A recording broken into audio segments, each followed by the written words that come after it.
ត្រជាក់បងតាមមេគង្គចិត្តបងនឹកស្រីនៅកំពង់ចាមចិត្តបងនឹកស្រីនៅកំពង់ចាមអាហាថ្ងៃលិចលើទឹកភ្លឺចែងចាំងដូចភ្នែកស្រីញញឹមផ្អែមល្ហែមដូចភ្នែកស្រីញញឹមផ្អែមល្ហែមស្ពានឈើឆ្លងទៅកោះប៉ែនជាអនុស្សាវរីយ៍មិនភ្លេចបានជាអនុស្សាវរីយ៍មិនភ្លេចបានអាហើយជើងដើរជាមួយស្រីថ្ងៃនោះស្នេហ៍យើងកើតឡើងយ៉ាងសាមញ្ញស្នេហ៍យើងកើតឡើងយ៉ាងសាមញ្ញ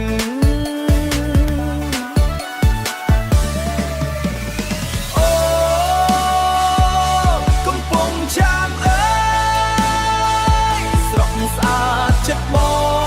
ងមិនអាចបំភ្លេចបា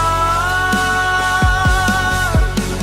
ស្នេហ៍នៅទីនោះដូចការីក្រអូបក្នុងចិត្តមិនរលាយវត្តបុរាណឈរស្ងប់ស្ងាត់ស្ដាប់សូរស័ព្ទពោសូតសាលាបងនឹកសំលេងស្រីហៅឈ្មោះអេហេបងនឹកសំលេងស្រីហៅឈ្មោះនៅក្រោមដើមឈើថ្ងៃម្សិលមិញនៅក្រោមដើមឈើថ្ងៃម្សិលមិញទឹកមេគង្គហូរមិនឈប់ឈរដូចចិត្តបងនឹកស្រីរាល់ថ្ងៃឆ្ងាយប៉ុណ្ណាក៏មិនបំភ្លេចអូហូ